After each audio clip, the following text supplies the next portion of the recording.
તો સુરતની આપણે વાત કરી રહ્યા છીએ અને સુરતના સરથાણા નજીક પાણીમાં યુવકો તણાયા છે અને આ ઘટનાની જાણ થતાં આરોગ્ય મંત્રી દોડી આવ્યા હતા। આરોગ્ય મંત્રીએ બચાવ કામગીરીની સમીક્ષા કરી હતી।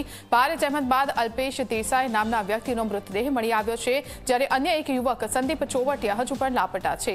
ફાયરની ટીમ અન્ય યુવકની શોધખોળ કરી રહી છે। તો સુરતમાં દુઃખદ ઘટના બની છે। સરથાણા નજીક યુવકો ડૂબ્યા છે। એક યુવકનો મૃતદેહ મળી આવ્યો છે, જ્યારે એકની શોધખોળ ચાલી રહી છે। વધુ વિગતો લઈશું। સંવાદદાતા ચેતન આપણને સતત માહિતી આપી રહ્યા છે। ચેતન, આજે યુવકો ડૂબ્યા છે, હાલની શું અપડેટ?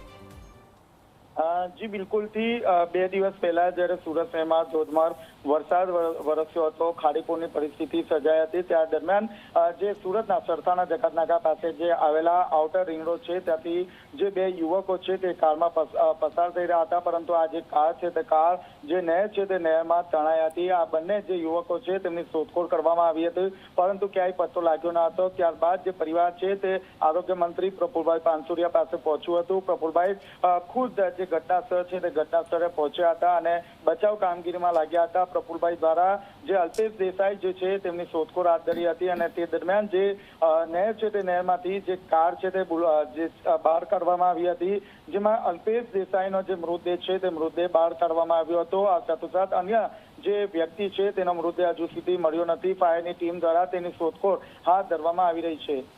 ચેતન, આભાર આપનો માહિતી આપવા બદલ। તો સુરતમાં એક દુઃખદ ઘટના સામે આવી છે। 2 યુવકો પાણીના પ્રવાહમાંથી પસાર થઈ રહ્યા હતા, તે દરમિયાન તણાઈ ગયા હતા, જેની બચાવની કે તેમના મૃતદેહને શોધવાની કામગીરી ચાલી રહી છે। એક યુવાનનો મૃતદેહ મળી આવ્યો છે અને આપ કાર પણ જોઈ રહ્યા છો જે પાણીના વહેણમાં તણાઈ ગઈ હતી। ખુદ રાજ્યના આરોગ્ય મંત્રી આ કામગીરીનું નિરીક્ષણ કરવા માટે પહોંચ્યા।